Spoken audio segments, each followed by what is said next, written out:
welcome to the May edition of the Parish Line, a production of CGov, the Calcasieu Parish Government Channel, about the events, programs, and policies of the Calcasieu Parish Police Jury.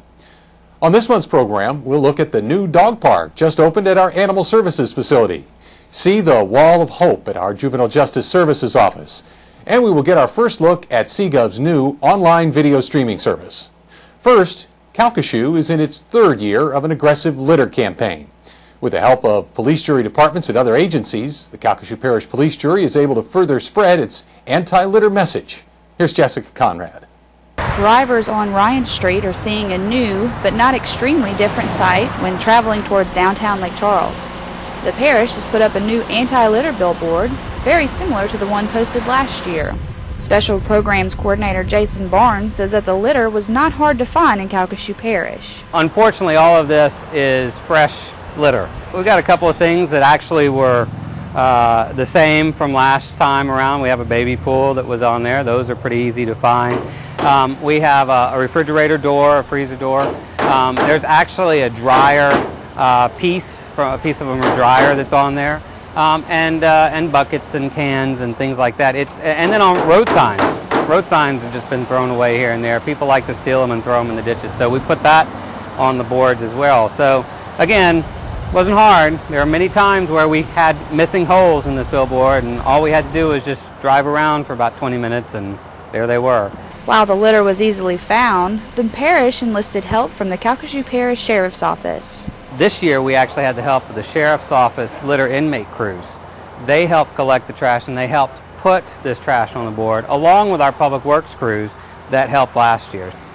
Well, it's exciting and it's fun that we can do things like this. The sad part is that we can do something like this. We can build one of these pretty much every day with the stuff we find, and that's the bad part. But it was fun, and it's something that our guys enjoyed doing because it gives them a chance to make a statement that, and let people see, what we do. Calcasieu has had many anti-litter messages. Barnes says it's the other aspects of the anti-litter initiative that have made it successful. Well, we have litter enforcement cameras out in full force, and those have been being very effective. Those are racking up tickets left and right. It's really covert how we do things. You would never know the cameras are there watching you. So it's really more of a message to the litterers out there who may want to go and dump some trash in a ditch or somewhere else. There might be cameras watching, and we're able to identify these people and cite them for gross littering, catching them in the act. So that's going real well. The hotline is continuing to get calls every week. The community takes an active role in that, which we're very supportive of, very appreciative of. And then we've also started a new litter bag. We've started what we call sort of dubbed a designer series litter bag, where a lot of people wanted a colorful litter bag, something that looked more pleasant looking than the orange and black that we've been used to. So we've actually gotten involved with some of the local artists, and our first artist, Kevin Levesque, we just released a litter bag with one of his paintings on the front, and we hope that the community will embrace those and start using those in their cars and automobiles. And we're going to have about 3 other artists, one per quarter until the end of the year. So we're really excited about that, and hopefully a lot of businesses will get involved and use those litter bags as well. Even into our third year of the litter program, it's still very easy to find these kinds of items out in the rural parts of the parish. So that's not something we're really proud about, but hopefully by continuing to do this and show the people in the community in the southwest Louisiana that we are easily finding this, maybe it might send them a wake-up call. Maybe it might start some proactiveness to clean up the parish. For the Parish Line, I'm Jessica Conrad.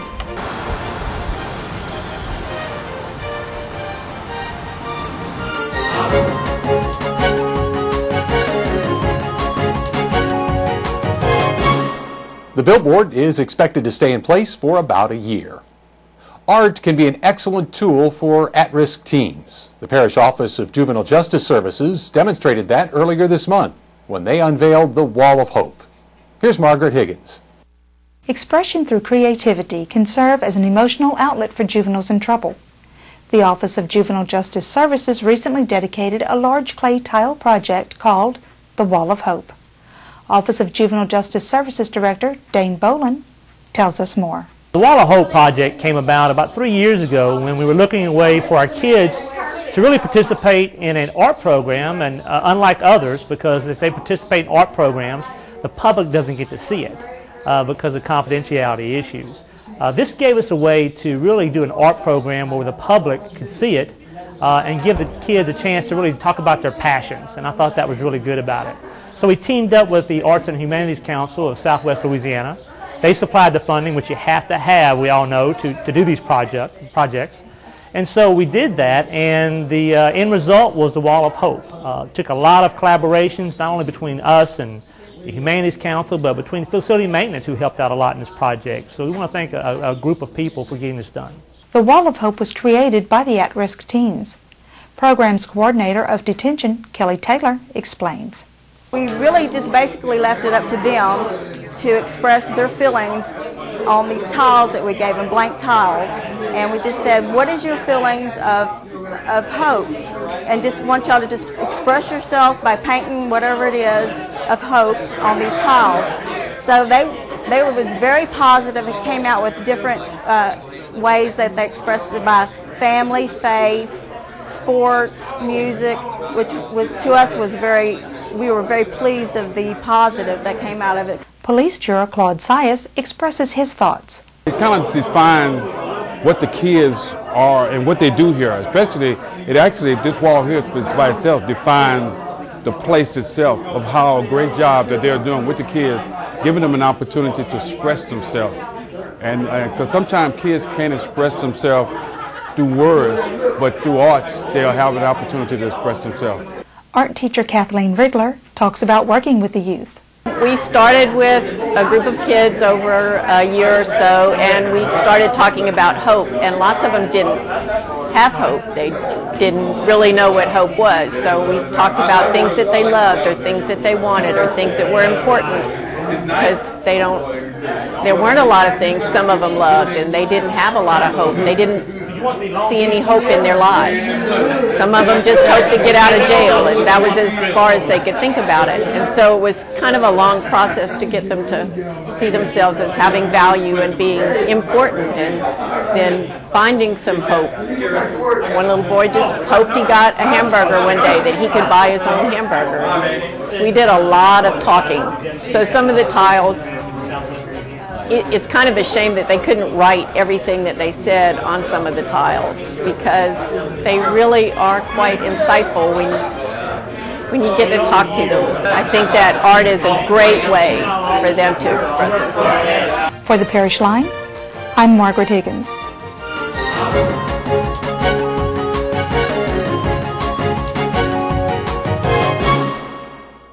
The Wall of Hope is part of the Art Tracks, at-risk teens teaching resiliency through art, creativity, knowledge, and skills. It's a program of the Office of Juvenile Justice Services. The Calcasieu Parish Police Jury announced this week that CGov is now available 24/7 through live streaming on the parish website, cppj.net. CGov is available not only throughout the parish for the first time, but also worldwide. Well, you know, I think CGov has been on the forefront of government television for many years now, and a lot of the parish has been able to see that. And I know that the public really watches CGov a lot more than many of us would think.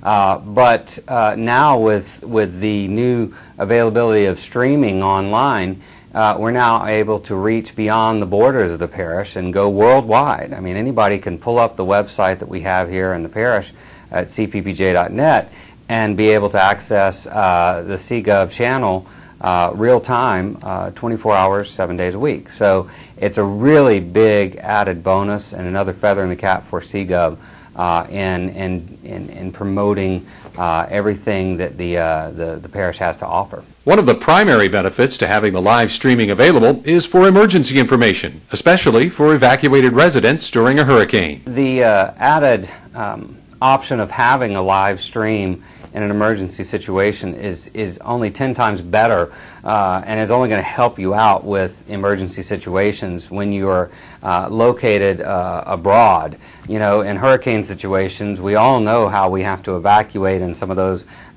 critical times, and we could be all over the country. And in the past, it was very hard to disseminate the important information to the public when they're spread out throughout the states. But now, the fact that we have social media and some other easy technological advances, it's much easier. With streaming television, that's just another additive, and the fact that in the middle of the night you could actually wake up and you could look on your website, wherever you are, and see the CGov channel running information and running emergency updates and things that you need to know. Plus, you'll also be able to see a live broadcast of all the press conferences and all those important updates that you're wanting to hear when you're stuck in a hotel somewhere. So it's a big bonus. The live streaming of CGov is another way in which the parish is reaching out to citizens with public information. The police jury always tries to be as transparent as possible with information. We try to make it as easy as possible for people to find the information they're looking for. The website has been a wonderful tool in that. The public is, the feedback we've received is that, you know, it's very easy to find things. So with having live streaming on there into the website and fully integrated, easily accessible, it's going to just only make things better for us to continue making that commitment to the public that yes, whatever information you're looking for, we've got it right here at cppj.net.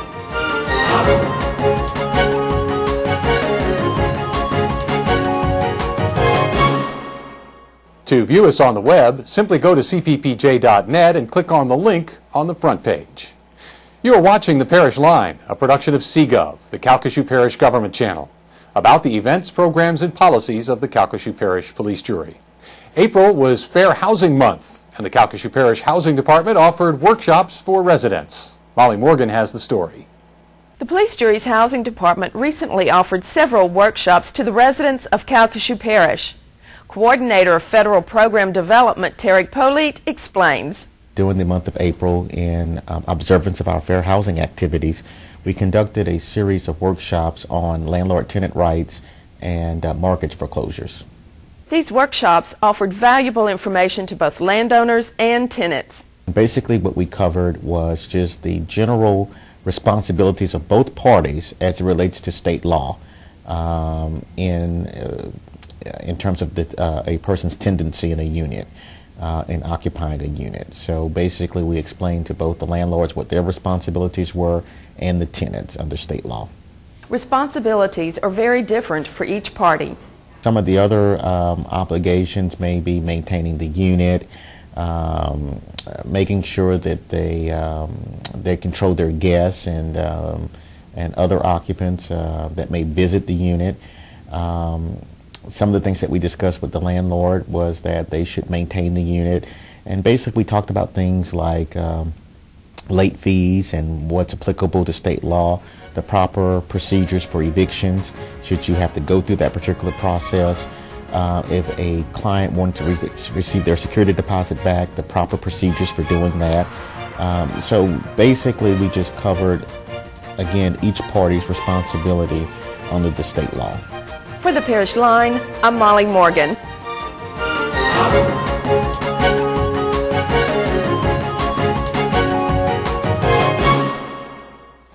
To find out more about the many projects that the Calcasieu Parish Housing Department has to offer the residents of Calcasieu, call 337-721-3577. There's a new park in town, but it's not for you two-legged kids, it's for the four-legged ones. J.P. Booth has the details. The Calcasieu Parish Animal Services and Adoption Center recently unveiled its newly renovated dog park.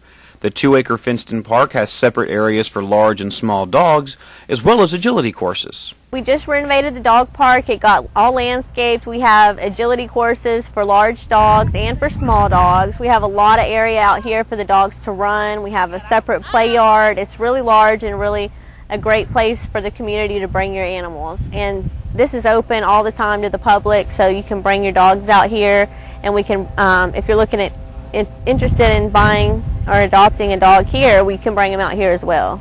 It's nice to have something like this, to be able to bring your dogs, to come out and play and socialize with other animals.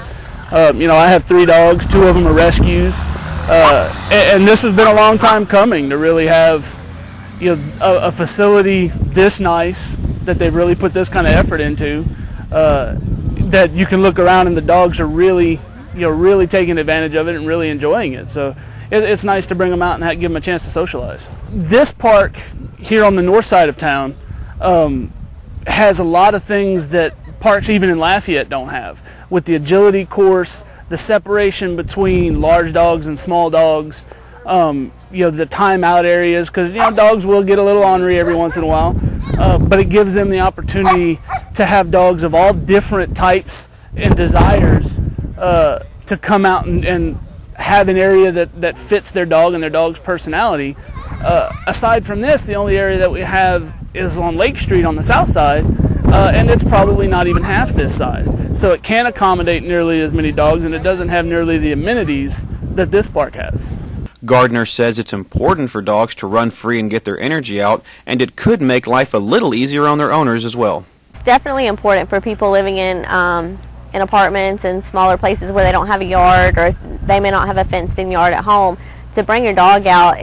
You'll notice the biggest difference. If you come out here into the park and let them run free, it gets all their energy out. When they get home, they're more well behaved, they're tired, and a lot of dogs are hyper or have issues because they don't get enough exercise. And there's so many breeds that need tons and tons of exercise, and they just don't get it. Even sometimes with smaller yards, they don't get enough exercise. So they love to come out here and run free and have a good time, and when they go home, they're all good and ready to go to bed. I have 2 rescues that are smaller dogs, and I have a husky that's, big dog, working dog, needs a lot of room to run, needs a lot of energy, expends a lot of energy. So having this is definitely, a plus to a dog owner that, most dog owners will agree they're a part of your family, and you want them to have the same type of opportunities that you would want for your kids. You want your kids to have a safe place to play where you don't have to worry about them, getting hit by a car, people coming in and trying to take your dogs. You have a nice confined area where the dogs are safe. They've got a lot of different things that they can play with, and it gives them opportunities to socialize with other dogs, because like kids, you want your dogs to have the opportunity to interact with other dogs so that there's not hostility. I want my dog to love the people that come into my yard. I don't want them to be aggressive, and I sure don't want them to go crazy because another dog walks around. And this gives you that opportunity to really bring them around other dogs and get them used to other dogs so that they don't freak out when dogs come around. It's free and it's open to the public, and we have several gates they can come in, and they can just park and come on in and bring their dogs. So we don't even have to be open, because we're not here usually on the weekends, and so it's open all the time, 7 days a week. For the Parish Line, I'm J.P. Booth.